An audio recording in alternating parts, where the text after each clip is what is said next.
Over the years I've been running this channel, I've received several comments from individuals who have, in one way or another, asked me why we need music theory. Sometimes this is manifested as, why is music theory so complicated? Or, why do we need to call simple things by complicated names? I could say 6 semitones, but instead I usually say a tritone. And why do we need to learn to read musical notation? I'd like to give you a brief high-level answer to this. By high level, I just mean I won't be going into particular details or try to rationalize or defend one particular aspect of music theory. There's not going to be any playing in this video, it's just going to be me talking. And the things I say might be trivial for some of you, but judging by some of the comments, I think they will benefit others. I'm going to address 2 questions. One is, why do we need theory? And the second is, why do we need musical notation? And by notation, well, notation refers not just to musical notes and staves, but to the usage of any complex or specialized terms. Again, I refer you back to the tritone example, where one says a tritone where he or she means 6 semitones. Or, for example, why do we speak of a parallel minor when we can just tell the person in front of us, play the natural minor scale 3 semitones below the major scale you're currently in? Let's begin with the first question. It's crucial that you understand what music theory is. It's an attempt by musicians, such as yourself, to identify musical elements which appear over and over in multiple musical compositions. This is something natural, and let me give you an example. Suppose you wanted to be a successful pool player. You know, the game where you try to hit the balls with a stick. Now, you'd try and analyze what makes great pool players successful. Each player is different, but they are still likely to share common techniques. There are standard ways of holding the cue stick. If you add side spin to the ball, it will deflect. If you hit it at the right angle above the midline, it will actually roll backwards. So these are just a few of the regularities you'll pick up by watching other players and also experimenting with the game yourself. These guidelines and observations are useful generalizations, but ultimately there is no right way to play pool. Each player's style is different. Music theory was made precisely the same way. People have sat down and analyzed many pieces of music and thought long and hard of the elements that seem to make an appearance in as many of those pieces as possible. This is of course not the effort of a single person, but an ongoing effort of musicians everywhere to figure out what makes a song or a composition tick. It's a consequence of our natural inclination as a species to try and identify regularities in any activity. These regularities are then identified as rules and passed on to the next generation. So the answer to the first question is that musical theory should be treated as a framework. This framework both lets a musician recognize familiar structures within the music that he or she hear or play, and also provides a means to identify extraordinary things which do not fit into the framework. This is the origin of the saying, you must first know the rules in order to break them. It's not that you can't break them without knowing them, quite the contrary. However, if you know the rules, you can appreciate the points where breaking them sounds good, and you can mark them on your mental map. That is, make a note to yourself, if I break this rule, I'll get a pleasing effect. Well, at least pleasing to yourself. Put differently, music theory merely provides a map of the world where the most visited locations have been mapped out for you. It lets you revisit these locations quickly, and also recognize when you're entering less visited or understood territory. Let's take a musical example. consider the following chord progression: a D minor, and then that's followed by a G major. A seasoned jazz musician would immediately recognize the D minor and the G major as the 2 and the 5 in a 2-5 progression in the key of C major. Now don't worry if you haven't encountered this concept previously. The example will still make sense. Now, once the musician recognizes them as part of a 2-5-1 progression, they're no longer a set of two disjoint chords that sound good together, but a realization of a well-known chord progression in the key of C.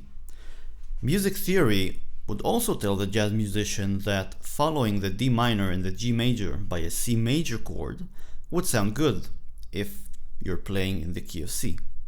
The C major chord is the 1 in the 2-5-1 progression.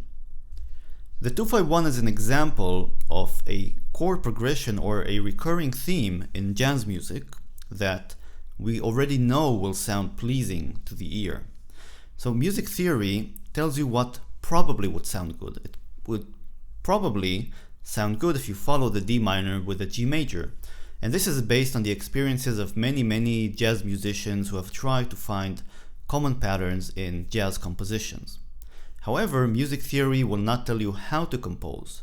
It's just a suggestion. A 2-5-1 is a suggestion, not a rule that you must follow. In that sense, music theory, the word theory here, is not used in the same sense as, say, the theory of relativity. In the theory of relativity, the law E equals mc squared is believed to be universally true. You cannot break it. But in music theory, the rule, the 2-5-1 rule, is merely a suggestion that reflects, like I said, the general understanding of the community that following a 2-5 by a 1 creates a pleasing effect. You don't have to follow it though. In fact, think of the following thing.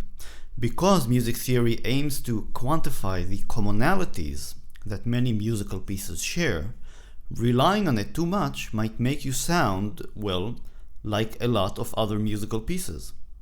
Sometimes actually just breaking away from conventional theory will make your music sound different and unique. So once again, we get back to the old saying that you have to know the rules in order to break them. To sum up, the reason we need music theory is because it sums up a large body of knowledge on what sounds good. It's not the gospel, it's not the absolute truth, it's merely a suggestion, a framework or a map within which you can analyze existing musical ideas and recognize new ones. We now come to the second question. Why do we need musical notation? And I'll answer this in a roundabout way by giving you an example from an unrelated field. Suppose I came to you and asked you to perform a calculation. And the calculation is this.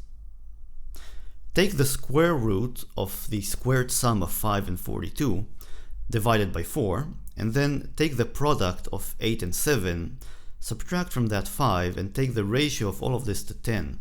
Finally, subtract the second number you've calculated from the first.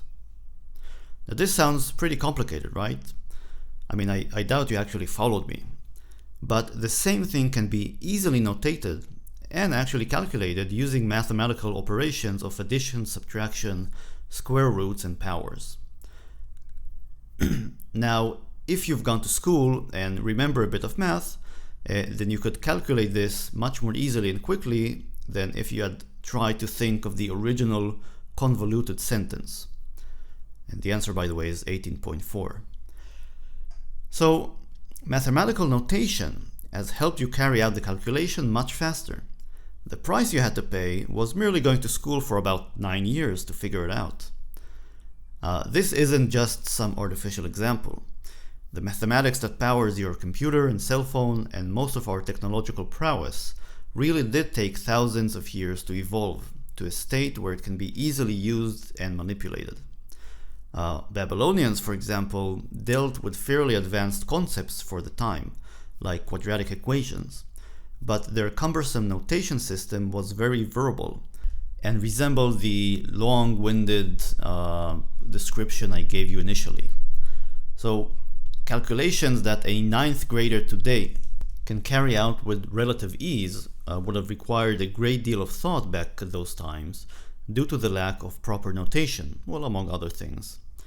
In fact, what enables a ninth grader today to best the best minds of Babylonian mathematicians on many things is the fact that we've come up with very convenient and useful notation.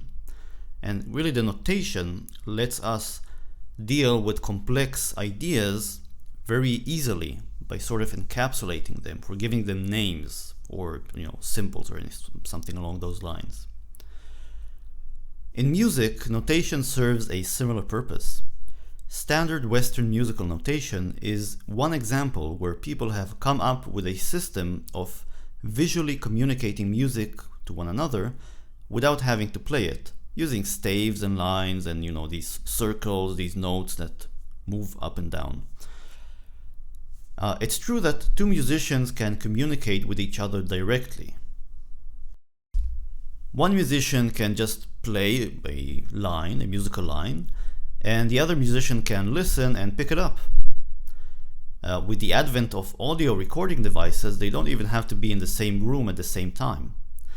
But think how cumbersome this becomes when the complexity of the piece increases. What if there are not one but three simultaneous notes at a time? What if there are two instruments playing simultaneously? What about 100 instruments, which is incidentally the size of a full-scale symphony orchestra? This is where standard notation system becomes useful and why musicians should strive to learn how to use it.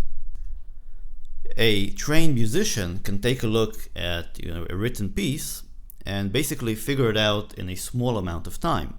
Again, the price that he or she had to pay for it was simply learn musical notation for several years and practice it.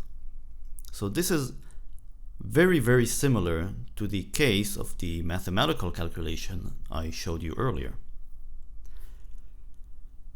The same reasoning applies to naming things. When you give something a special name, you draw attention to it as well as signify it has some special meaning.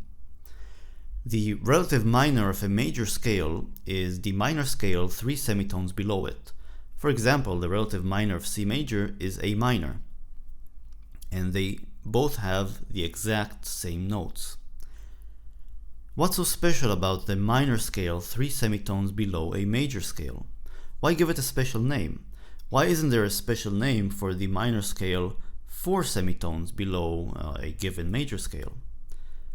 Well, simply put, as I've said, the relative minor has the exact same notes as the major scale from which it's formed. C major and A minor not only share notes but chords as well, and modulating from one to the other creates a very pleasing sound to the ear. To highlight this close relationship, people have come up with this concept of relative or conjugate minor. A modulation, by the way, is another word for going from one tonal center to another. And a tonal center is the chord toward which all chord progressions you play tend to resolve. What is a chord, you ask? A harmonic set of 3 or more pitches played simultaneously. And what is a pitch? Well, a pitch is just another word for the frequency of the fundamental harmonic of the sound. I could keep going with this all day. We could do away with all of the complex jargon of musical theory, but then I would have to spend the remainder of my week explaining just that simple sentence, which was that it's very pleasing to the ear when we modulate from a major to its relative minor. It would be much easier for both of us, really, if you just went out and learned what all of these terms mean. So basically, take a break, take a year off, or half a year, or however much it takes you to learn these things, learn musical theory and come back, and then our discussions will be a lot more fluid and you will also be able to pick up new concepts much more quickly. With these thoughts, I conclude my video. I hope I've given you some motivation and context for studying musical theory, and also helped you understand what it is good for. As always, I hope you've learned something interesting, and I'll see you next time.